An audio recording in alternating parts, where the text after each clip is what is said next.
for. And that's the direction that we need to be focused on for Memorial Day. Thank you guys for everybody that's out there online tuned in. You're tuned into The Divide with Marcus C. Williams, and we are here in your ear having the conversations that you need to hear. Hit the like button, hit the share button. It doesn't cost you nothing to hit the like or share and help us get this message out there.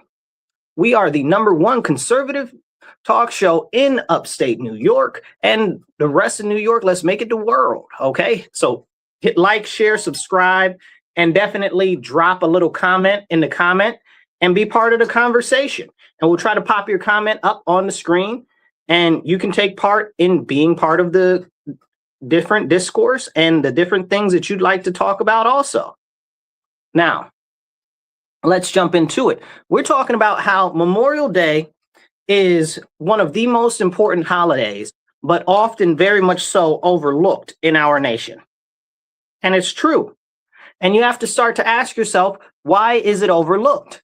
Why is it such an important holiday and it's overlooked? Well, Memorial Day, most people just kind of think, well, it's a holiday for barbecuing and grilling and stuff like that. And a lot of people don't understand the difference between Memorial Day and Veterans Day. Veterans Day being for those that are still alive, Memorial Day being for those who pass, you know? And a lot of people don't really get or understand the difference between the two. I see some comments coming in there. I appreciate you. Drop some comments. Every comment helps a lot to make it get out there more, even if it's just an American flag or a smiley face or whatever. So what we've got right now is one of the strongest and best nations in the whole world. I love my country. There is nothing that anybody can tell me bad about America, right? But just because I love my country so much, it doesn't mean that I don't know or recognize a lot of sordid stuff that our country has done. But thankfully, we've had so many people that believe in our nation so much that they were willing to give the full measure in combat just to preserve our fabric of society. And today is the day in which we celebrate them. But you know, a lot of people right now inside our own country are trying to tear down our own country from the inside. They hate our country, but they're American citizens. Why are these people allowed to go on and say, oh, wave foreign flags? Because that's a big thing. People want to live in America, waving foreign flags and demanding things like death to America. How dare you? The fact that they're not immediately taken and thrown into prison is unacceptable. How do you live in America, our naturalized citizen or our American-born citizen, and you hate our nation so much? It's 200 and some odd other countries in the world. Nobody's stopping you from going. Go and get. Look at all of the people who die on their way to try to get to America, right? Like clearly, America is a bastion. Okay, America is a sanctuary in a world that is in upheaval and topsy-turvy. But people come here or are from here and they do not respect our nation. They do not care about our country. It's absolutely despicable. And all of them that are foreign or want to wave a foreign flag, send them back immediately. No lines, no waiting. They got to go. You hate our country, but you're here. Bye. See you later.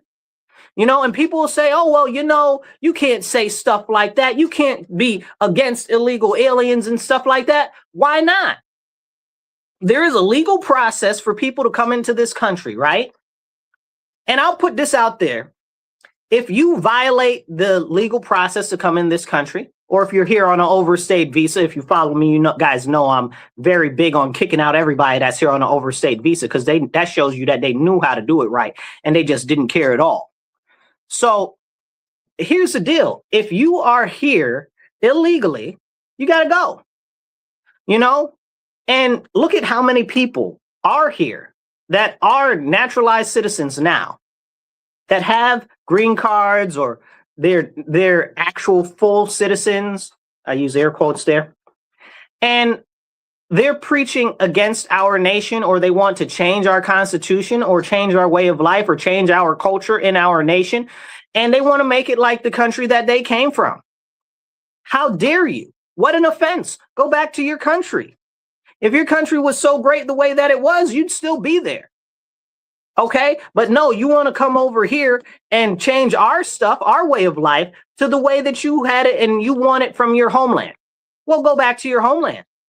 You know, you know how many people have fought and died to protect our nation on the mainland?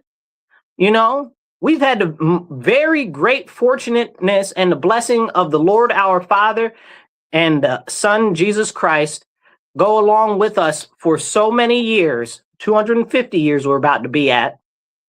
And it's been a grateful thing that we've had very few military engagements on American soil. We've been very lucky. And that's because of all of the people who went into the military to fight for our nation, to fight for our way of life. So everybody here that's out here disrespecting our nation, disrespecting our servicemen, and disrespecting our country, they need to be removed or they need to be put in prison. Okay. And I know people will say, well, Marcus, you can't just put people in prison for freedom of speech and stuff like that. Maybe not. And I would never expect anybody to, but I would 100% say that anybody that's here is a naturalized citizen or that came from a foreign country that's speaking against our culture, our way of life, or out here flying a foreign flag should immediately be denaturalized and sent back. No line, no waiting. Okay. Very much so, directly with immediance and expedience. Okay. Then we've got these other people over here that are American citizens, right? Natural born, out here flying flags of places like Palestine, right? And as we talk about places like Palestine, these pro-Palestine protesters, okay, what even is Palestine, right? Let's ask that. Do they know what Palestine is? They don't know what Palestine is. Do they know the history of the area there? They don't know the history of the area there. You know, they can't tell you about the Persian Empire. They can't tell you about the Ottoman Empire. They can't tell you about British Mandate Palestine. They can't tell you about anything. But they're out here waving flags of foreign nations and serving foreign assets because, you know, it makes them feel good and fuzzy on the inside. Anything that they can do to push people against our own government. Okay, bet. Drink water, stay hydrated, y'all. Okay, bet. Let's say that that's what you want to do, right? Let's say that that's what you believe. Okay. We got a whole bunch of people right now in our country that are serving foreign entities, right? That are serving foreign purposes, that are serving the elites that they so much so claim that they're supposed to be against, right? Who does it benefit to create division in our nation, talking about you hate our nation and you want to tear our nation down? Okay, bet. Let's say that they got what they wanted. Let's say that they were able to destroy America tomorrow, right? Who benefits? Cui bono, right? That's how they say it in legal term. Who benefits? Well, you have to ask yourself who benefits. It would only be our foreign adversaries and those who hate our country, our way of life, our culture, and our people. So why would you want that? Why would you want that? Why would you even express some concept of that? And that's coming from me, who I believe that the tea has been spoiled for too long and the whole teapot needs to be poured out. Okay? That's how, ask me how I really feel. But these people out here are talking about, oh, well, we need to get rid of the American government or whatever the case is for foreign interests. You think that if we had a war, I'm using air quotes if you're on the radio with us, a war and a civil war in America or whatever the case is, that wouldn't be a cue for our enemies abroad to come in and interfere with our affairs? It's not like we don't have a history of us having internal conflict in our nation and then foreigners coming and getting involved in our stuff. More so now than ever, especially when we've got foreign groups like the Russians or like the Chinese, especially the Chinese, that have so much to gain by disrupting our way of life, our culture, everything to do with our nation. If America fell tomorrow, the group of people that would benefit the most would be China. Drink water, stay hydrated, y'all. Hit the like button, hit the share button. It doesn't cost you anything. Help us get this conversation out there. help us have the important conversations that need to be had. Now, as we're talking about these people that support these foreign interests, okay, and I'm all of the foreign interests. I don't care. If it's not the United States of America, I'm not for none of it. Period, point blank. But I bring this up because we also have these illegal aliens here, right? And some of the illegal aliens are more patriotic than the freaking people that are here the right way, or naturalized citizens, or even actual nature-born citizens. Maybe we should do a swap, right? Maybe we should do a swap. If you're foreign, you want to incorporate yourself into the United States, you want to assimilate and all of that stuff, we'll let one of you in, and we send one of our people over there to switch with you as far as nationality goes. You know, like, it's crazy. It's crazy. I love me some new Americans because a lot of them are more patriotic and love America more than a lot of these people that are from this country. And that is a very serious and severe issue. And it's very seldomly talked about or even addressed. Now, when we start talking about this, you guys know I'm very strong on deporting all the illegal aliens. Okay, all of them, every last one of them. I don't want none of them here. Okay, why? Because they're competing with us in an economy that continues to get more and more competitive and be shrunk as far as the labor force every single month.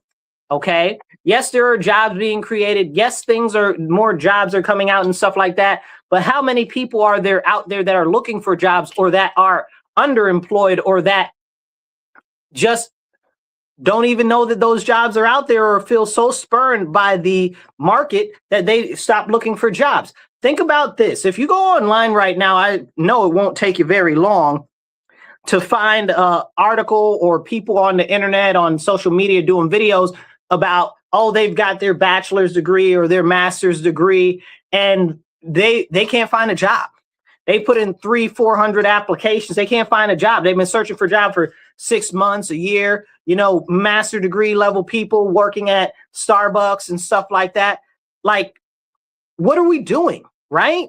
And we want to let low-skilled, not assimilated people into our country to compete in a workforce that is already very challenging and fastly being updated by AI and by different things like mechanization, right?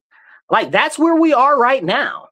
And with the what do you call them? The central budget, the Congressional Budget Office, talking about by 2030, 2035, rough time frame, we're looking at losing about 30% of the jobs in the job market because of automation and AI. And I believe that that's a low number. I think the number is probably more like 50%. So we're preparing for a massive shift in our economy, and people don't even realize what's going on. And when you try to point stuff like that out, people are like, no, we need the illegal aliens. Let them stay. No people are illegal. Nobody's illegal on foreign land. Get out. Get out. If you really feel like that, y'all, and I can't stand me no land back people. Now, I'm American Indian, okay? So I can't stand me no land back people. If you really care about land back, give the land back. Get out your house, go give it to indigenous people. You know what I'm saying? And I use the term loosely when I talk about indigenous people, because we know, especially where my people come from, there's a lot of these $5 Indians. People look whiter than the driven snow, look more European than the Queen of England. Not the current one, Victoria. You know what I'm saying? So, or Queen Elizabeth either. You know, so this is a serious problem. This is a serious, serious problem. Hit that like button, hit the share button. It don't cost you nothing. We got a fundraiser coming up for the station on May 31st. Definitely. Where did they put the paper? Somebody moved the paper out of the way. I don't know where the paper is for it. Anyway, I'd tell you more about it, but I don't see the paper for it. Sorry about that. Anyway, so if you want to help the show, right on the sides over there, you can help support the show online or down there, depending on whether you're vertical or horizontal. And if you want to support the station, please do. You can do it by going on RochesterFreeRadio.com or going on Patreon and Rochester Free Radio. Now, here's the deal with what we've got going on with this massive shift that's coming in the economy. When you say, oh, we want to send illegal aliens back and stuff like that, people will call you all types of names except a child of God, right?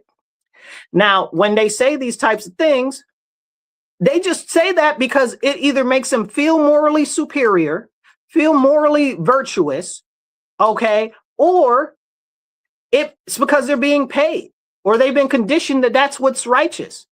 But they don't see all the other countries that are out there clamoring to kick out all of these illegal aliens that are in their country, right? And what's one group that people always talk about all the time, right? Oh, the Africans, right? Now, mind you, Africa is a whole continent, and I've never heard anybody say, oh, the South Americans, which is kind of crazy to me. Or, oh, the Europeans, so all the Asians, but however, we do have the Chinese, which are their own huge problem themselves. And then we have the Indians, which are their own huge problem themselves. But most people don't even consider the Indian subcontinent part of Asia. And that's its whole own problem, the geography in America. But all of these Africans, right? They talk about the Africans right now. The big hot topic is the Somalians, right? Okay, so let me be very clear. Not only is Africa 54 different countries, Africa also has an illegal immigration problem. Right now in South Africa and a couple of other countries down there, they're pitching a fit, tearing stuff up, having massive riots about illegal aliens in their countries. These are African nations. And they're like, we don't want any more illegal aliens in our country. South Africa is one of the biggest, they're having some of the biggest riots right now, which it's not covered on the news, right? Because why would they talk about illegal aliens in South Africa and South Africa trying to kick the illegal aliens out? Why would they talk about that? They don't want to talk about that because, oh, no, Africans can't be against illegal immigration. Bogus. And it's not the only country that's like that, that's having those type of issues. If you move over to South America, there are other countries like that are having those type of problems. Bolivia, Uruguay, Paraguay, a couple of other ones down there as well. And as a matter of fact, Bolivia's got its whole own thing going on right now. They're not doing too well. I don't know what's up with that. Hopefully they can manage through that. But take a second, hit the like button, hit the share button. It don't cost you nothing. Hit subscribe or follow, depending on what platform you are, and share this out there. Drop a comment and be part of the conversation. Try to see if we can pop any of these comments up. Oh, all of these are on Kick. So the Kick comments don't always pop up, but if y'all keep dropping them, I'll figure out how to get those up there. Oh, we got some Twitch comments. The Twitch comments don't allow me to pop those up either. Anyway, keep commenting. I'll figure out how to get those up there. But if you're on YouTube or Facebook, whatever, comment on there for sure. Now, as we talk about South Africa and how they're raving against all these illegal aliens, these are people that are African. Talking about they don't want illegal aliens from other African countries. How come we can't talk about that? They call them xenophobic. They call them all types of hateful names and stuff like that because they're South African and they don't want all these foreigners coming into their country. They don't want these illegal other people from other African countries coming into their country. But we don't talk about that. We don't see that on the news. I encourage you to go look it up. Listen, don't believe me because I'm saying it. Believe me because I'm telling you, I'm going out my way to tell you, go look it up. For real. And people won't talk about that. Well, why won't they talk about the illegal aliens in the different African countries that they're trying to stop? Because it would change the narrative. And they don't want that. They only want you to think one way. Then here in America, they'll try to shove the illegal aliens down your throat like they do to us being Black Americans all the time. Talking about, oh, well, there you have a similar issue to all of these foreigners and all these illegal. No, we don't. No, we don't. Not one illegal alien or none foreigners ever came to the aid of Black Americans or the plight of Black Americans. None of them care about us because, again, we're American. And they don't care about Americans. They care about themselves. And I get it, right? They want to come here. They want a better life for themselves. They want a better life for their people. And that's who they care about. Themselves, not the American people. Coming here from a foreign country is a completely thing about selfishness. That's all it's about. Coming here from another country is about selfishness. Nobody has ever come from another country talk about, yes, I want to improve the quality of life of the everyday American. Nobody's ever said that. Nobody's ever said that. Okay. But still and yet we're supposed to, oh, yes, just let all the illegals. No, send them back. And that's what South Africa's on right now. They're protesting, they're rioting. They've got some of the most serious riots that they've had in decades over illegal immigration in South Africa right now. Okay? And that's on the African continent. So make it make sense to me. Now, we've got a whole bunch of other issues that are coming up right now in our nation and across the world. We've got the thing with Iran that's going on, where it's causing massive oil shortages to many parts of the country. I mean, not our country, but many parts of the world. And a lot of people don't really get or understand what the issue is there, right? So to keep it real short and contrite, the issue is we don't get a lot of oil from there. So while we see some high gas prices and stuff like that, we're not being hit as hard as many other countries. Like I mentioned Bolivia earlier. Oh man, Bolivia is getting slaughtered, which is interesting because Bolivia is right next to Venezuela. So you really have to ask yourself, is that intentional or what's the situation there? Well, again, you got to play your part and play your role if you're in the Western Hemisphere, and they wanted to align themselves with China. Matter of fact, I think they're on their new president again, or no, that's Peru. There's just so much upheaval going on in South America right now. It's hard to keep track. Drink water, stay hydrated, drop a comment.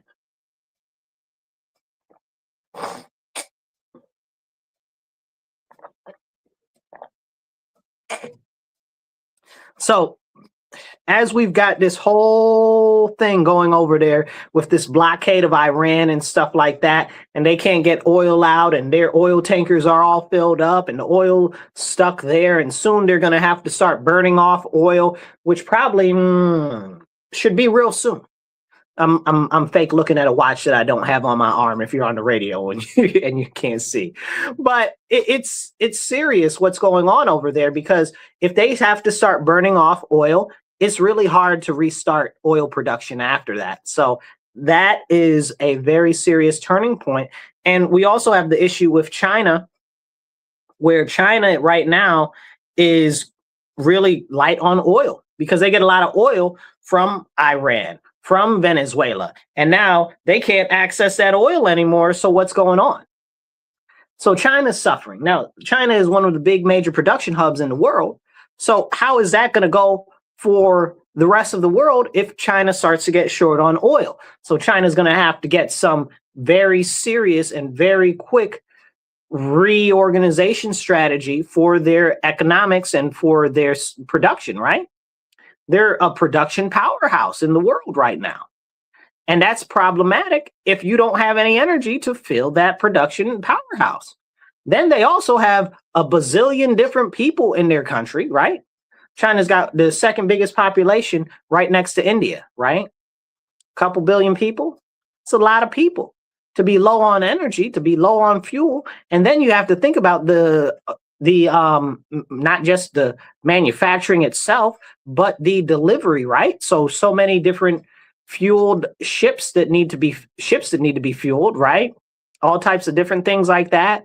And then we've got this whole problem with the issues with, I guess you would say, airline fuel right now, again, because of the constraints on oil and stuff like this, which is kind of the reason why we need to bring back production of these things to the United States and create more refineries in the United States, because that's the only way that we really can actually make sure that if anything happens on a larger scale in the world in the future, that we are insulated from any of the outside issues. Look at what happened during COVID and the international pipeline of shipping got knocked down, right? And the craziest thing is it was a Chinese shipping vessel that got stuck sideways in the Suez Canal called the Evergreen, which everybody seems to forget about, that really tore up the market for everybody in the world, because a lot of trade and stuff goes through the Suez Canal. And then everybody had to go around Africa, and that was its whole own problem, because it's like weeks extra out of the way.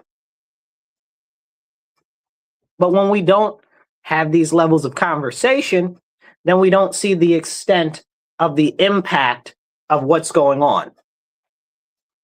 Now, this is a bit of an issue because there's other things going on, right? Like we've got the whole issue with what's happening here. Let's I want to talk about something on the federal level, but let's take a second. I want to talk about my town real quick, okay? So just today, this morning in the city of Rochester, New York, where I live, I love my city, but it's wild and crazy out here. And today we found out that there was a guy who was allegedly, and I'm not able to completely confirm this because I've heard different conflicting reports, but there was a guy who either was a driving instructor or was not a driving instructor and was masquerading as this one girl's driving instructor. And apparently he had a history of working with the school district as well. And he pulled up to this girl and said, yeah, he's her driving instructor, and then ended up raping her, right? And there's a whole bunch of craziness to that. And if you look at him, he's got quite a few different priors. And apparently he was out on bail. Again, I cannot completely verify all of this information at this time because it's still forthcoming. But he raped a girl masquerading as her driving instructor. And that's crazy. That's terrible. But this is what's going on here. And I don't know where this dude is from, okay, originally, but he doesn't look American to me. So this is a whole nother problem against preferential treatment of people that aren't actually American. Somebody's going to take issue with what I just said, but I don't honestly give a daggone. The fact of the matter is that we have a criminal justice system, which is just that, a justice system for criminals in New York, but not for anybody that is a victim of crime. In New York, we have laws like bail reform and raise the age that have made it so that criminals do not need to fear anything happening to them or any type of issues actually falling upon them for their criminal acts. So like what it says in the Bible, if you're not going to punish a criminal act, it's Ecclesiastes 8:11, and I'm paraphrasing, but if you don't expeditiously punish a crime, then it's fully set in the heart of man to do evil. So this is where we are right now in New York State and so many other blue states where they've got things like bail reform that just lets anybody out on cashless bail. And apparently that guy that raped the girl has got $5,000 bail. That doesn't make any sense to me. That doesn't make any sense to me. We'll see what else comes out if it ends up getting redone and denied or whatever the case is, because there's public outcry right now about that. Like, how do you rape somebody and then get out of jail? Oh, wait, bail reform. Yeah. It's crazy. It's crazy. This is what we're dealing with in blue states and Democrat-run states, and people don't want to acknowledge it. They'll be like, oh, well, what about the Republicans? The Republicans didn't sign those bills. The Republicans didn't sign those bills, and that's the problem with this teamification that's in our nation right now. They try to say, oh, well, if you're a Republican or you think this way, then you're no good. Later for that. Is what's being said truth? And we've gotten so far into this teamification of our society that people don't even care about truth anymore. I was talking to a lady earlier, she was like, oh, you just want to lock up criminals. Yes, I just want to lock up criminals. What the heck is wrong with you? Of course I want to lock up criminals. Duh. Who's stupid? Okay, must be you, because if you allow criminals to run amok, whose neighborhoods do you think that they're impacting the most? The underserved communities, okay? The communities that have the majority of the crime are usually working class or neighborhoods that are in poverty. So you want all these criminals out running about, running amok? Whose neighborhoods are they impacting the most? Those who can least afford it. And over the weekend, there was this report of this old lady getting beat up at the bus stop. There was another old man that was robbed at knife point.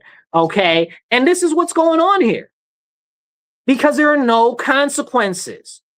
But Democrats don't want to talk about that.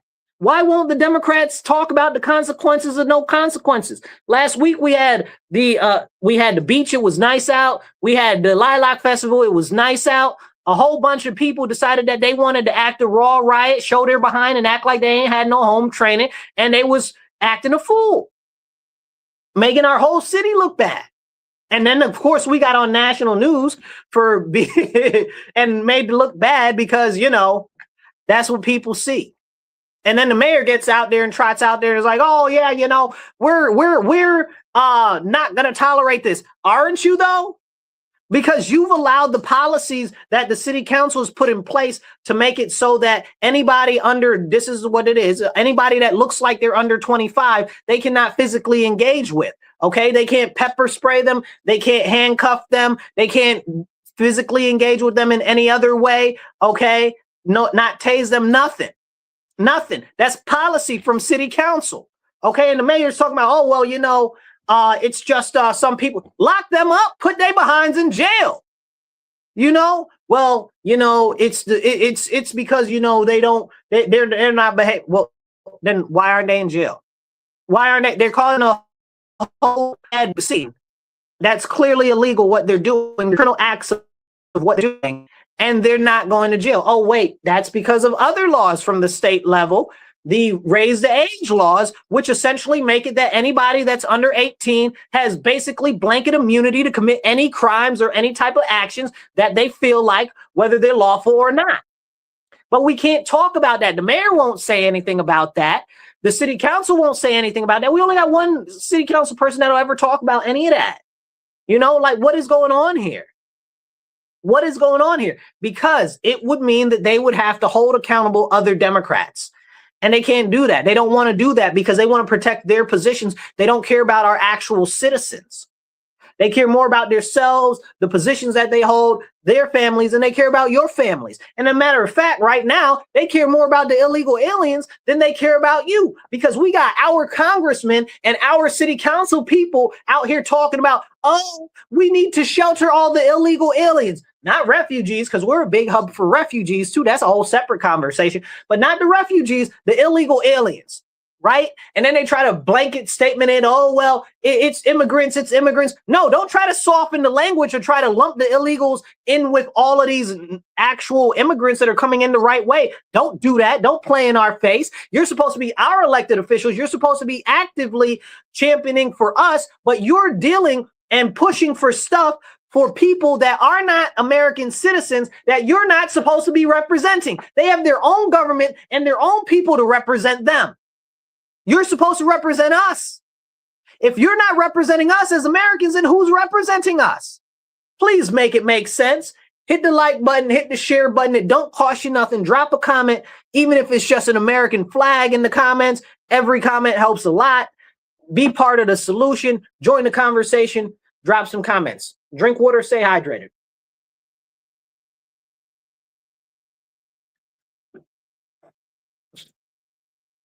Thank you guys for tuning in. This is The Divide with Marcus C. Williams. We are here in your ear, having the conversations that you need to hear. We are on WRFZ 106.3, Rochester Free Radio. Let's get back into it. There's so much other stuff going on in our city right now. I could go on for days just about Rochester itself. And actually, honestly, I don't even know where to start. I don't know where to start because there's just so much. I'd like to talk about how the news keeps changing stuff around, and when stuff doesn't serve the Democrats' purposes, they try to change the narrative. Remember a week or so ago now, I want to say it's a week, maybe a week and a half now, where they had those 3 Muslim teenagers go and shoot up all of Austin. They were running everybody and the police on a whole circle for 18 hours, and they shot up like 2 fire departments and all types of stuff like that. Can we talk about that? Oh, no, we can't talk about that because they found out that they were Muslims and you can't talk about that. Okay, so now that's out of the news. Or the issue with the trans people, the 2 trans people that shot up the people in San Diego because they were treating them badly. It was a mosque, right? So they immediately jumped to conclusions. They said, oh, it's the Christians. Oh, it's the Republicans shooting up the mosque. But no, it was two trans people that were a couple that shot those people at that mosque. It was like 2-3 people because they had been treating them badly. Oh, don't catch it and say that the Muslims have been treating trans people bad. You can't talk about that because Muslims must love trans people, right? The devil is a lie. Okay, so but we can't talk about that because that's too much like right. So that's out of the news too. Gone is the news. That was on the 18th that happened, and it's really frustrating to see how all of these cultivated narratives and things are pushed in the news and stuff like that. Now back to the Texas one.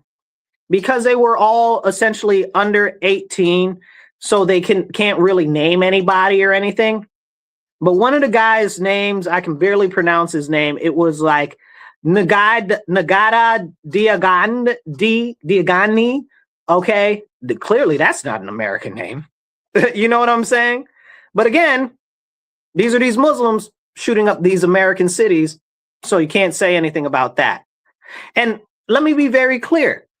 Foreign Muslims, right? Not American Muslims, not the Nation of Islam, these foreign Muslims, okay? And that is a problem. And most of these Muslims that are these foreigners that are coming over here creating these problems are Saracens, right? But now you got all of these other Muslims that are like, oh, well, they're Muslims too, so we should stick up for them because they're Muslims, and if they're doing bad, we should stick up for them. You sound retarded, okay? If you're Muslim and they're acting bad, you need to stand up and say, no, don't do that. You understand what I'm saying? But none of the Muslims are coming out standing up against this nonsense that's happening in our country. None of them are coming out and standing up against the Islamification that's happening in our country because they see it as something that benefits them, okay, and their religion. But a lot of these people are Islamists, not regular people that are Muslims. You understand? And it's crazy to me because all of these foreign countries over there, Kuwait, the UAE, Saudi Arabia, okay, all of them warn us about taking in all of these foreign Muslims, and they say, oh, well, you know what's going to happen? Terrorism.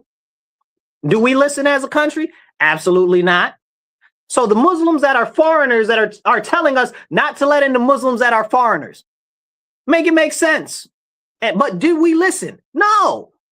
I think the Muslims that are foreigners that are from the sand countries telling us not to let in the Muslims that are foreigners from sand countries know a little bit about the Muslims that are foreigners from sand countries because they're the same type of people.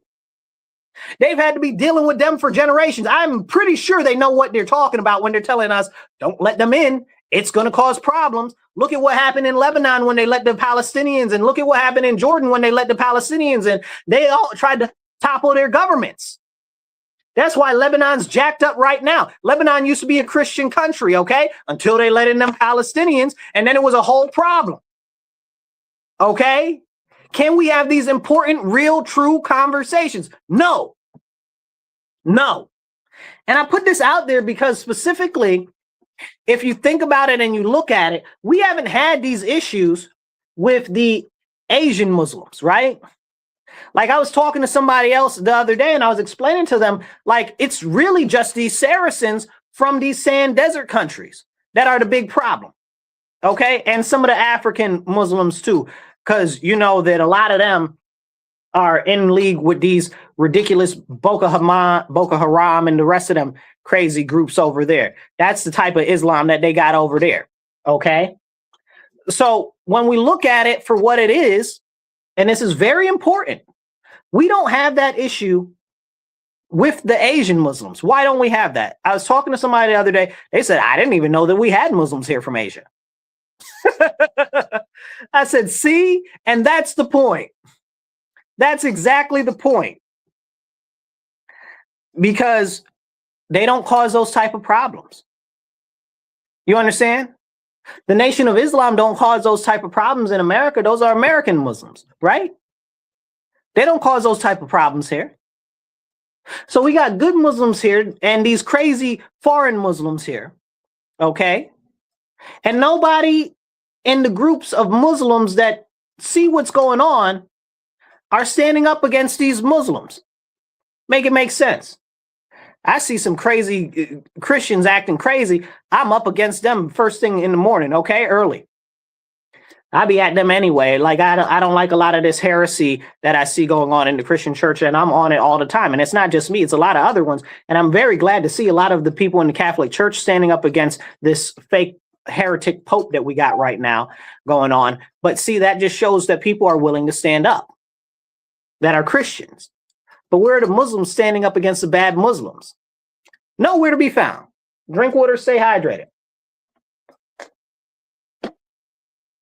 Hit that like button and hit the share button. Help get the message out there. Now, we had a very large chemical spill happen in California the other day, and it barely got any coverage in the news. I think they evacuated like 40,000 people. It might have even been up to 70,000 people. I believe it was up to 70,000 people were affected, but 40,000 people were pushed to evacuate. And that's kind of crazy. That's really, really, really, really, really, really crazy. That's a lot of people. Oh, I just got a notification that there's a whole nother industrial fire that's going on in California right now. I don't have time to look into that.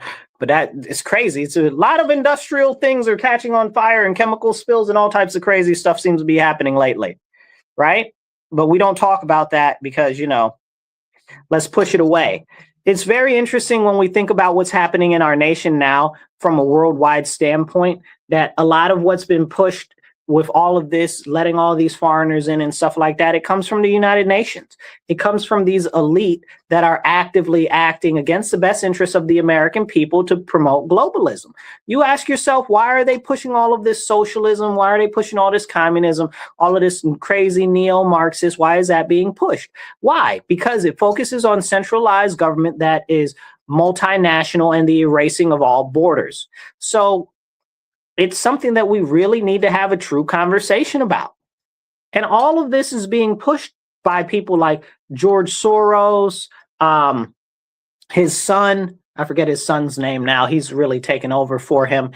And Carl Schwab and the rest of these people, all members of the World Economic Forum and all types of stuff. A lot of the other ones, the Bilderbergs and all of them, and it's a serious problem. Why is this being pushed? Because they're trying to push us to one global order. And it's a serious issue. And, at the top of the pyramid, they're all in it together. They're all super ultra wealthy elites, ultra powerful elites. Remember, power doesn't always mean money. That's something that you need to know. A lot of it is about bloodlines and familial ties and stuff like that. That's a much larger conversation for a whole nother episode. But hit the like button, hit the share button. It don't cost you nothing. Drop a comment. I'll try to pop some of these comments up on the screen here. Okay. Be part of the conversation. Let's see. Okay. Oh, look, we finally got the kick comments working. All right. If you're watching on Facebook or YouTube or wherever else, you pop your comment down there and we'll pop some of those up too. So as we have this conversation about how all of this push for immigration is going into all these countries, like that's what the problem is. It's being pushed by the elites because they don't care. They know if they dissolve the heritage and the cultures of different nation, it destabilizes it enough so that it segments the populace into different small groups that they're easier to control that way. Because if you don't know your own identity, then you're easier to control. This is basic. What do you call it now? What's the sociology? Psychology? Like it's really basic science of manipulation. And that's what's being done to us intentionally.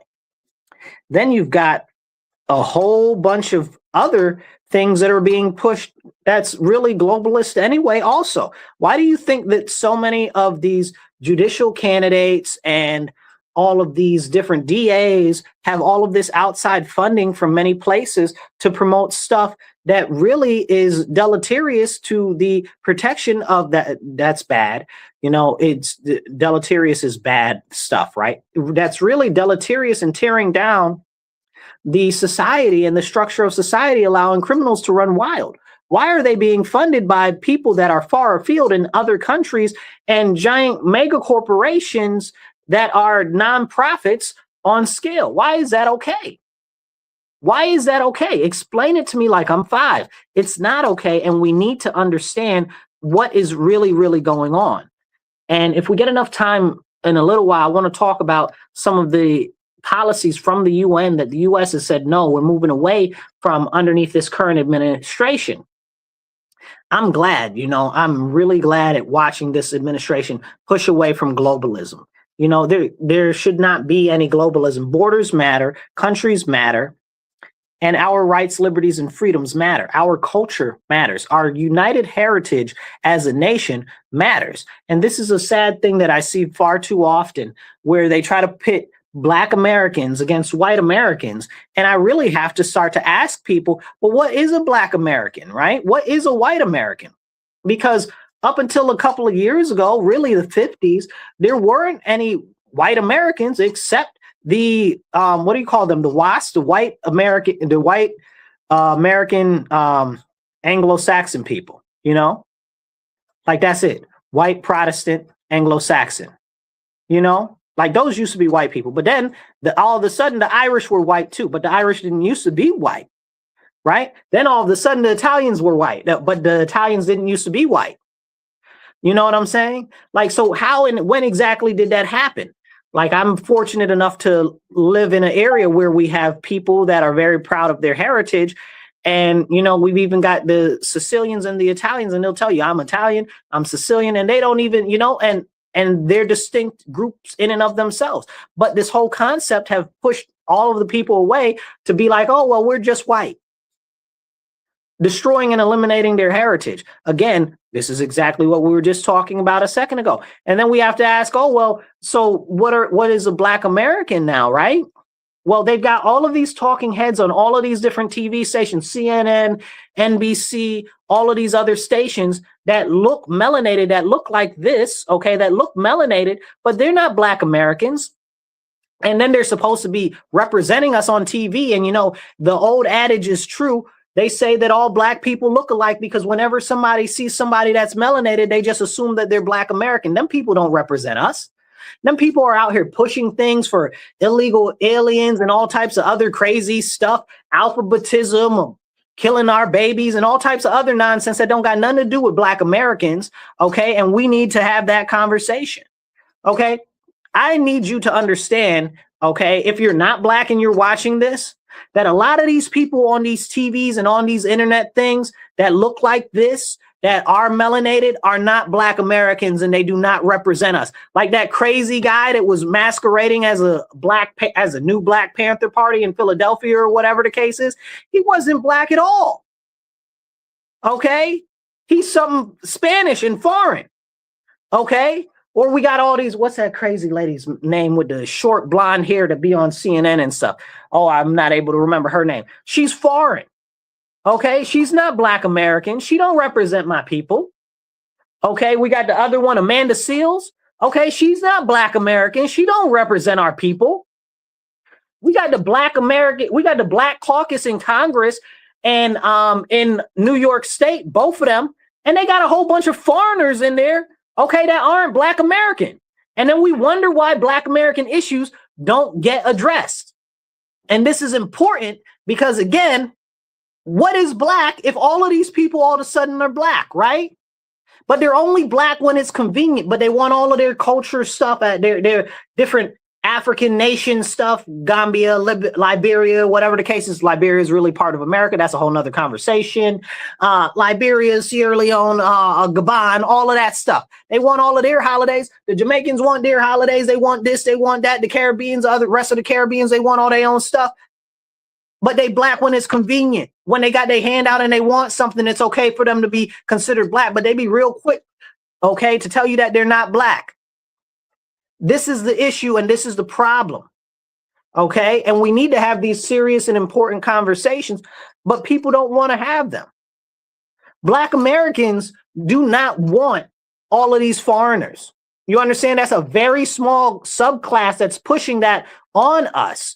because we as Black Americans see that, look at whose neighborhoods they're being pushed into. Look at New York City. Look at Chicago. Look at my neighborhood. Where are these illegal aliens being pushed into our neighborhoods, displacing us in our own neighborhoods? We had this big thing against gentrification and all of this nonsense for years. Okay. Now all of a sudden it's gentrification by illegal aliens and don't nobody want to talk about it. Okay. That's a serious issue. Now, you might remember that years ago and decades ago, they used to have people and they try to mock them like they're all countries, right? Like they're all country. And they'd be like, they took our jobs, right? They took our jobs. Well, they did take our jobs. They did take our jobs. Not only did under Clinton and Biden, they ship away a lot of our jobs. Okay, NAFTA was a big thing with Clinton, and they shipped away a lot of our jobs. They also allowed all of these foreigners to start coming into our nation, taking our jobs in America, the low-skilled jobs, the everyman's job that anybody can get, even if they didn't graduate high school. And that's very important to have a conversation about, but nobody wants to have that conversation. And they want to talk about you. Oh, well, you're xenophobic. Oh, well, you don't like these people. You don't like those people. Oh, and they'll try to say, oh, you hate these people. Nobody hate nobody. That's like a lot of energy to give somebody else. Oh, nobody got no energy to be hating nobody. You understand what I'm saying? But what I do recognize is the economic reality that is going on in our country, and that the more competition in the job market, that means that there are going to be less of our American citizens that are able to get those jobs. Okay. And people will say, oh, well, you should be able to compete with them for basic entry level jobs. Why? Why am I creating unnecessary competition for myself? If there is a water tower, right? If there's a water thing, it dispenses water, right? Why should I have to fight through 15 other people that ain't got no business being where the water is, okay, to get some water for myself? Why I got to fight all these extra people for the basic things that we should be able to get? You understand? The more competitive an environment, the more people that end up losing out. It's simple, basic economics. Like, it's crazy. It's simple statistics, right? Like if you're playing in a baseball game or whatever the case is, and you're playing in a series, you've got, let's call it, 20 teams, right? Okay, that means that you got a 1 in 20 chance, roughly, different statistics, better teams play better, whatever the case is. But you've got, a 1 in 20 chance of winning, right? Now you got 150 teams versus just 20 teams. Your likelihood of winning goes down dramatically. Also, you're more likely to tire yourself out if you've got to consistently compete with all of these other groups now. It's not a level playing field. And none of us are going to their countries talking about, oh, give us free stuff. Oh, give us jobs. That is not happening in their country. They come here and they want better for themselves. They're not coming here to look out for you, me, or anybody else. And I'm not mad. But we as Americans should not be enabling them to do that. I do want to get back to to Bolivia real quick, because we were talking about Bolivia, and Bolivia is really going through it right now. The president did get replaced recently. I was right about that. So their president, Rodrigo Paz, was in office. He's only been there 6 months. Okay. And the protests have gone all the way up. It's a raw riot down there. They're working with roadblocks. It's costing them $50 million a day in losses to their economy. And they're being told that they're using unconstitutional force, and the regime is very restrictive and stuff like that. I don't know Bolivia's constitution. You know what I'm saying? I can't say. But if you look at places like, El Salvador, where they just completely got rid of their constitution, and now they have a complete dictator down there who apparently is doing a really good job. You know what I'm saying? An altruistic dictator, that's the whole concept, that there aren't any altruistic dictators, but apparently he's an altruistic dictator. I don't know that I buy that, because I'm all about America and the American Constitution. Let them people down there do their own thing. Okay. But in Bolivia, it's a whole bunch of craziness going down there. And the government itself is what we would in America consider like a center rightish government, but the leftists are attacking it, trying to tear it down. And all of this is being funded by the Chinese, because the Chinese have been all up in Bolivia and Peru. If you go look up what happened in Peru and been through like three presidents in the last 12 months. It's crazy because they were all in bed with China. And that's another serious conversation of why the president and the current administration right now is working to change what's going on in the Southern Hemisphere, because it's part of our nation, our nation's backyard right here. And China's all involved up and down there. So who's funding these pushes against the government in Bolivia? It's the leftists. It's a destabilization tactic that's being pushed by China. And we need to understand that. I'm also interested in seeing what happens in Panama, because apparently, allegedly, and I don't have enough information on this yet, but allegedly we're militarizing Panama. I don't believe it. But if it's to kick the rest of the Chinese out there, absolutely do it. I don't know why Panama wasn't part of the United States to begin with. That's a whole nother conversation. We let our vassal state go, and we should have never done that. Also, while we're talking about pieces of real estate and countries and peoples, they should be part of the United States. Cuba, I hope you're coming home soon. Cuba used to be part of the United States, if you aren't familiar with that. Also, the Philippines, we need to apologize to the Philippines and incorporate them back in the U.S. and let them be a state if they want to, or just be a territory where they can do what they want. Because Philippines also used to be part of America. We kind of did them dirty when we had them, so that's on us. Okay, so we need them back. Come back home, baby. But that also leads us into what's going on in that area of the ocean over there. Like, all of the Pacific is the U.S.'s backyard. Like, we've got a ton of different islands out there. Hawaii is the midway point for the American empire, right? Like, for the people don't realize that. We've got other territories out there that are right over there. What's it? CNA. We've got Guam. We've got a bunch of other little territories that nobody really knows about over there. You got to go look them up. That's how small they are. But it's important for us to know that whatever China's doing in the area over there in the Pacific, in these little island chains and stuff like that, impacts and affects us. So more so stuff that's happening in Bolivia with these leftists trying to overthrow the government there. You know, China's funding that. With what, like how the Chinese took over the Panama Canal because Biden decided to, who was it? Was it Biden? It was I think it was Biden. It might have been Biden. I'm pretty sure. I'm like 96% sure it was Biden. It might have been Obama. I can't remember. I'm messing up my timetable right now. It might have been Obama that gave Panama back the Panama Canal. I think it was Obama, now that I'm thinking about it. Trying to get my years straight. But it doesn't matter. The Democrats gave them back the Panama Canal, which we built, which we had thousands, tens of thousands of people die building. You know what I'm saying? Stupid stuff. I'm gonna look up who gave that back right now, because it's bothering me. Who gave the Panama Canal back to Panama? 1999. Okay. Yeah. All right. Officially, this started was it under Carter that it started? Okay, yeah, it started under Carter. Dang, Carter. I'm sorry, y'all. I got issues with Carter. Carter's done a lot of stuff. It always seems like his name or Lyndon B. Johnson's name pop up somehow when we have any long-term issue in politics nowadays. I don't know how it happens, you know, but it just seems like they've done so much damage that we can't even really measure it, you know, and that's where we are right now. And here's my issue. What we're seeing right now is a complete reawakening in our nation. And people call it the Monroe Doctrine, or the new Dunroe Doctrine under Trump. And it's good for us. It's good for us as a nation. And I think that what people don't understand is that we're a nation. We have interests. And what's good for our nation is good for us as a people. Like, I mean, no offense, I don't care what's going on in Botswana, right? If we're going to do something over there, is it going to help us as American citizens?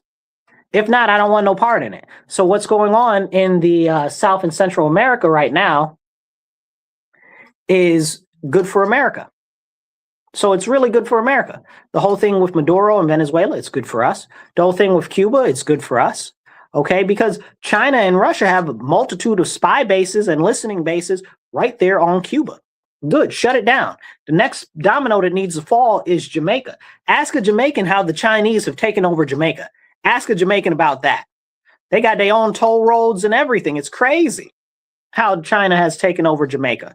Which, interesting fun fact that you probably don't know about is that under the Obama administration, Obama tried to buy Jamaica, which is crazy to me because I never knew that. If I had knew that, I would have been like, yeah, do that, Obama. I didn't like Obama very much, but if I would have known that he was trying to do that, I'd have been the biggest champion of that. You know, so it's kind of interesting how clearly even other presidents have identified that China's issues in our right here in our hemisphere are really impacting us strategically long term. And we got to kick China out of Mexico too, but that's going to be a little bit of a bigger issue. And it's coming. It's coming. I want to jump back into what's going on here in Rochester for a second, where I live, because these people crazy. Okay. The school board just passed a budget for $1.16 billion. Okay. And they're talking about, oh, well, it has cuts and stuff to many different positions and stuff like that. And one of the positions was social workers. And one of the positions was, I want to say, what was the other one? It was not, it's like psychologists or something. And I'm like, those positions have nothing to do with education, not anything at all. And social work or psychologist, whatever the case is, that's either state or that's the county government that's to deal with that, not the school budget. Our kids can't read and write. There's no discipline in the schools. You're talking about some people that have no business but doing anything to pry into the lives of the students. I don't need that to be paid from our educational money when the kids can't read and can't write and can't do basic math.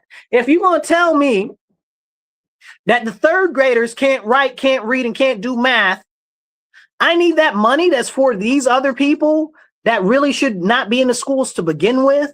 Okay. But if were to be done, should be done by the state or the or by the county, I need that money to be allocated to reading, writing, and arithmetic. You're going to tell me that the third graders can't read, can't write, can't do math. Then you got the high schoolers, the people that are graduating are functionally illiterate. And again, we're a deep blue city in a deep blue state. The Democrats run it. They've run the school district completely for 54 years. No Republican on the on any of those seats for the school board. So what's going on? In the last, I don't know, what are we? Let's say since if we go back 20, 30 years, we've had about as many people that are the head of the schools, right? We've gone through about 15 of them. That's like, they don't even have like a term of 2 years for the superintendent. It's disgusting. It makes you want to spit. And it's a serious problem. Why? Because of the way that the policies and the legislation and the allocations are going in our area. Who's it being done by? Well, this is all under the laws and legislation and budgetary priorities of the Democrats, right? And people say, oh, don't talk bad about the Democrats. What about the Republicans? I wish there was one Republican that's in charge of any of that or has any responsibility to do with any of that, but there isn't. There isn't. So all we can do is put the people that are in those offices and that have been in those offices for 54 years and hold them accountable. You want to make it like, oh, well, it's a teamified issue. Maybe it is a teamified issue. Maybe the Democrats for 54 years have completely failed our city continuously over and over and over again. And maybe the Democrats, if you're a registered Democrat and you live here, you need to hold your own party accountable. How about that? Because the nameplate in the office might change, but the party still owns that office. 54 years. The Democrats have run all of the school board seats all of the city council seats, every mayor position, and all of the city court judges. The crime is out of control. The kids got no education. There ain't no real type of jobs, okay? And there's no real good economic outlook if you're from the city and you're a middle class or you're from poverty. There's nothing here for you. Nothing. And then they got the nerve to build up all of these high-cost housing developments downtown, talking about, oh, look at what we're doing. Then they talking about, oh, we're building affordable housing. It's going to cost $450,000 for a one-bedroom unit. What? Who's retarded? Who's stupid? Who's putting these monies and plans together? Oh, wait, it's the Democrat Party, not the Republicans. Again, I wish there was a Republican to put the responsibility on, the onus on, the accountability on, but none of them are in any positions of power here, nor have they been for 54 years. So if you want to say, oh, well, it's about teams and you're just saying that because you're Republican, I am not. And you need to hold your own people accountable, but you're not holding Democrats accountable, and you're a registered Democrat and you want to talk about the Republicans, you need to hold your own people accountable for what they're doing to our city and destroying our children's future and destroying the economic outlook for us, for homeowners, for property owners, for businesses, okay? And the continued deterioration of the general quality of life because y'all let the criminals run a gosh darn muck. It's ridiculous. It's ridiculous. And this is something that we need to have a question about. We need to have a serious question about if the Democrats are in power, who's holding Democrats accountable? Shouldn't it be Democrats holding other Democrats accountable? Absolutely. Absolutely, because that's your party. But they'll rather say nothing to hold any of them accountable. And I put it out there like we were talking about the crime and the violence and all the craziness that's going on in the bill reform and the raise the age laws in New York State. We talk about that. Okay, so who runs the assembly? The Democrats run the assembly. They got a supermajority. They have for over 30 years. Okay. Who runs the state Senate? The Democrats have a majority in the Senate. They've had the state Senate for over 20 something years. Who runs the governor's office? Oh, the Democrats have had that for almost 20 years. You understand what I'm saying? So there is this continued issue with the Democrats not holding other Democrats accountable while the qualities of life, education, and economic outlook continue to deteriorate for the majority of the people in our area and our region especially. But also, since our area is highly registered Democrat, you have to start asking yourself, well, if all of the people here are Democrats and the Democrats that are in office are destroying the quality of life of the Democrats, why aren't those other Democrats that are average citizens holding them accountable? Because they've been told to be distracted by Orange Man Bad.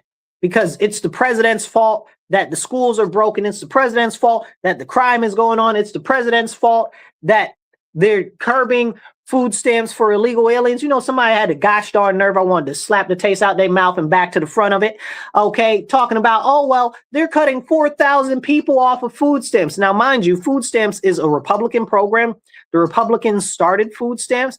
Somebody talk about that for a moment, okay? The Republican Party started food stamps. Yeah. SNAP, that's a Republican thing, okay? So, and it's also tied to the Farm Bill. So there's a lot going on there that people should be thankful to the Republicans for that to begin with. But they're like, oh, well, they're cutting all of these people, 4,000 people off of SNAP benefits. Why is that? Because there's a hellified amount of corruption and misappropriation going on with SNAP benefits in New York State. And nobody wants to talk about it. The federal government asked for the records in relation to the SNAP and the qualifications, and New York State told them, no, we're not giving it to you. Well, why aren't you giving it to them, right? They're funding you for it. Why aren't you giving it to them? And they said, no, we won't give it to them. Now, SNAP is largely a federal program. So SNAP, so the federal government said, you know what? You've got over, I believe the threshold is something like 10 or 15% or whatever the case is of the threshold of fraud or misapplied applications of SNAP. And then the federal government will limit the amount that you get. So our rate was like 20% misapplied SNAP payments going to people that either shouldn't get it or just don't even exist. 20%. But can we talk about that? And the federal government was like, okay, we see that you got issues with that. Let us see the records so we can see what's going on. They said, no, you can't see the records. Federal government's like, what do you mean we can't see the records? We're the ones who give you the money. And they're like, no, you can't see the records. And the federal government's like, okay, then we're going to cut the amount of SNAP benefits that we give you from covering it 100% to covering it like 80%. And you're going to have to come up with that difference of 20%, which is roughly the amount of misapplied SNAP disbursements that you've been giving out. And the Democrats went wild. Oh my God, they're trying to take people's stuff. How about you just actually clean up the fraud and stuff that's going on in the state? Like, you don't even have a little fraud. You got like 20% fraud. Like, what the heavens is going on there? Like, how is that a thing? And then you don't want nobody looking at it. You don't want the people that are giving you the money to look at where you're putting the money. Make it make sense to me. And again, these are all Democrats. And the guy was like, yeah, they're taking 4,000 people. They're kicking off a SNAP. Who? What 4,000 people? Because I saw the new regulations that they're doing. If you're in school, you don't have to do the 20 hours of community service a month, 20 hours a month of community service. Or is it 20 hours a week now? 20 hours a week of community service. You don't have to do that if you're in school. Okay. And then it's only community service. So you can work at your church, you can do whatever else. And then there are all of these carve outs for people that if you have a disability, if you can't do this, if you got this, if you got that. And we already know everybody in New York State got some sort of mental disorder or they on medication for this or for that. So they're going to already qualify not to have to do it anyway. So what even is going on? You understand what I'm saying? So you're perpetrating the fraud, trying to talk about something that's not even realistic. Okay. Oh, the 4,000 people that are getting kicked off. Oh, wait, most of those people are illegal aliens. Oh, no, that's not true. Well, Chuck Schumer and Kathy Hochul, the governor, and our senator got up on the TV in separate press conferences, and both of them said the Republicans are trying to cut off illegal aliens off of SNAP. Okay, but they said immigrants, but they didn't mean immigrants, lawful immigrants or refugees. They meant illegal aliens. Okay, so we need to clean up that falsified language, right? So, but you were telling me this whole time for the last couple of years that illegal aliens, okay, weren't getting social services. They weren't getting SNAP benefits. They weren't getting this. They weren't getting that. Now you're on TV saying, oh, the Republicans are cutting that for illegal aliens. Make it make sense. Make it make sense. Hit that like button, hit the share button. It don't cost you nothing. Okay, drop a little comment that helps the algorithm. Be part of the conversation, okay? And hit the subscribe button or the follow button, depending on where you're at, what platform you're watching us on. Now, as we tie everything in here together, what we've got is a continued attack on our urban centers, right? A lot of our urban centers are run by Democrats. And all we see is a continued deterioration. Baltimore, Chicago. Baltimore is getting a little bit better, but there's also been a lot of gentrification in Baltimore. I wonder why. I wonder who's been in control of that city for like 50 years. I think they're 48. We're more than them, but I think they're like 48 years there. But double check that number. But for decades, look at Chicago, right? And these are conversations that we can't have because people want to say, oh, well, it's about team. Man, miss me with that. Miss me with that. It's very, very concerning that we see the continued deterioration of what's going on in our nation, in our urban centers, and nobody's speaking up about it. Why is that? Can we ask that question? Why are the Democrats not holding other Democrats accountable? And it bothers me so bad to watch what's going on. You have to ask yourself, is a bigger plan? Is there a bigger plan? And yes, you guys, it is a bigger plan. And I'd encourage you to go look up 15-minute cities, to go look up the, what is it called? The Cities for Action. Okay, go look those two things up. 15-minute cities and Cities for Action. If you're not familiar, okay, there's also the New American Council you can go look up. All of these crazy things are all part of the bigger plan from the UN to create more control over us. It's also their whole push at the UN to get rid of anything that has to do with firearms. That's why they've been pushing all of the firearms companies out of business in our country, especially in blue states like New York State and even Colorado, right? Colorado used to be deep red. A lot of manufacturing for firearms and ammunition and stuff there. Everybody's leaving. New York State, same situation. And it's a serious problem. And it's a threat to our rights and our liberties, because we know once they get to a point where they get a lot of the firearms gone, they're going to come for us. Look at Canada. They wanted everybody to willfully give up their firearms in Canada. And the Canadians were like, no, we're not doing that. We're not turning them in, or whatever the case is. Now they're talking about they're going to go house to house and take people's firearms. Are you serious? What type of authoritarian, totalitarian stuff is going on up there? And if it's happening in Canada, it'll happen here. That's everything, all roadmaps that happen in Canada happen in New York State or California not too long from that time. So we need to be very vigilant on what's going on. Like, for instance, you've got the medically aided induced death going on in Canada, and now they're opening that up to teenagers, that they say that if they have any type of mental disorder, or if they're feeling depressed, or if they have any social anxiety, that if they're teenagers, that then they'll be able to get medically aided induced death. Okay, what do you mean? That's like every teenager, every human that's been a teenager ever has experienced those type of feelings and thoughts. Like, why would you say that? What would you do that for? And then you look at New York State. What did New York State do? Talking about, oh, we're doing compassionate care for the elders, so the elders can just kill themselves and stuff like that. Why would you ever suggest that our elders kill themselves? Well, the elders are in poverty and they've got poor quality of life. So wait, you're saying because they're in poverty, they should kill themselves? Well, yeah, they shouldn't have to suffer in poverty. I said, wait a second, I've heard this before. This is the same excuse that you use for people in poverty getting rid of their children. You try to tell them to kill off their babies because they're in poverty and nobody should be raised in poverty. I've heard that story before. Okay, look at this. This is nothing but control. Okay, this is nothing but population control. It's nothing but constraining their ability to minimize the population, because less people are easier to control.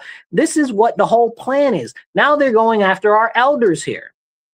Elder side, that's all that it is.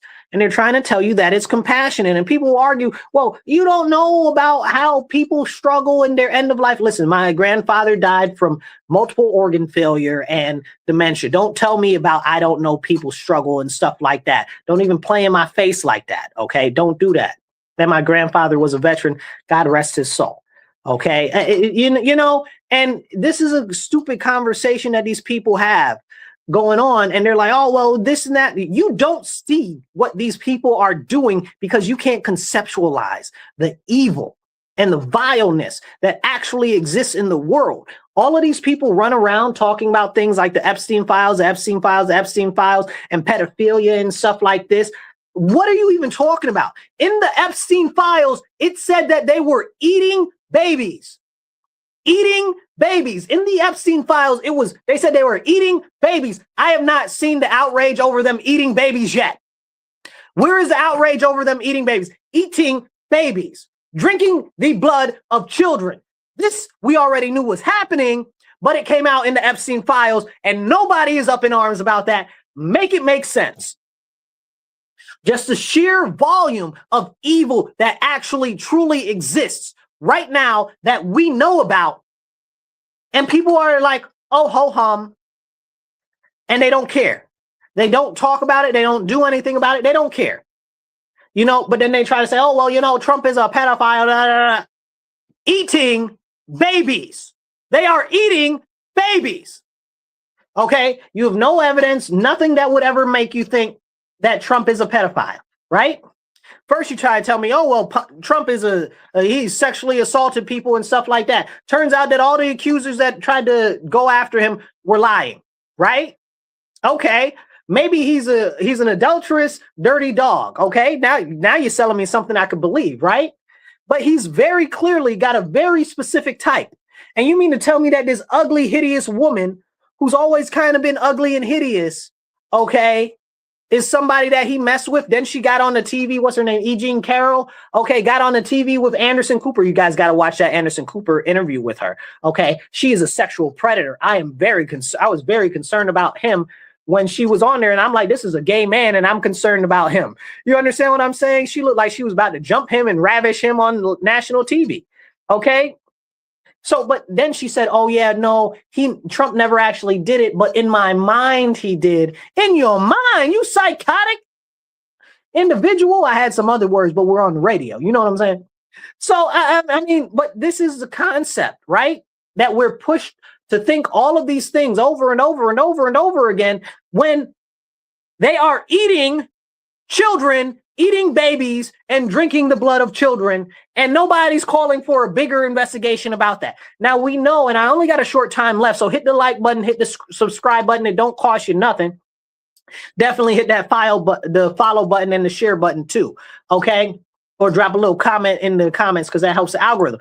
But what we know is that they're out here eating children, right? And that's not a big thing. We know that there are baby mills like the Chinese have, where they're trying to have these people have all these babies so that they can get citizenship, so that they can work to usurp our government from the inside. We know that that is happening. We know that there are a bunch of people that are having babies off the books so that they can have those children and sell them into things like sex slavery and cannibalism and all of these other things. We know this to be true. This is not a fiction. We know this. There have been massive investigations into this type of things. You know, you got the Tim Tebow Foundation. People want to talk about pedophilia. Tim Tebow's always talking about the child abuse and sexual assault and stuff like that. And he's got this map. If you ever see this map, he's got this huge map of America. And it shows all of the places where child sex images are appearing and all the IPs and all of this type of stuff. How is that even being shared in that level of quantity? You just look at the map. Tens of thousands, at least. And you're telling me that, oh, well, this, oh, well, that. No, oh, well, this is here. We know about it. Why are we not doing anything about it? I saw an interview with Tim Tebow. They were like, well, why isn't anybody doing anything about it? And he's like, you know what? We're trying. We're trying. But it's hard because people don't want to believe that the stuff that is happening, that we know that is happening, is actually happening. And it's scary. It's scary because, like, that is a very serious thing, thinking that they're eating children and they're drinking the blood of children. And we know that, right? That's not even the same thing as the children that they're growing. These children, they're having these people have these babies and then they use them as blood bags. You understand what I'm saying? They keep them in these anesthetized states so that they can just use them for their blood. That is another thing that is a big thing. And when people start to realize that one of the largest exports in our nation, that is also often in the top 5 exports from the US, is blood, then maybe we can have a real conversation. But does anybody want to have that conversation? Why is one of our largest exports in the US human blood? Where is that human blood coming from? How can you have that much blood being just going out to the world? And especially when you hear the Red Cross, we're short on blood. How? How are you short on blood if that's one of the most major exports that we have in our country? Who's this blood going to? Where's the blood coming from? What's going on? You understand what I'm saying? But it's until we ask these real questions that it's just going to be out there, you know, stuff that we know that is going on. But stuff that we don't talk about, that nobody does anything about because we're not actually talking about the things that matter, like these people eating babies and drinking their blood. I want the investigation into that. I want all of the names for that. Because, I mean, I'm not saying that people should get a club upside the head, but if there was ever anybody to get a club upside the head, I mean, eating babies, you know, to me, that means that that's a capital punishment is well needed there. Okay.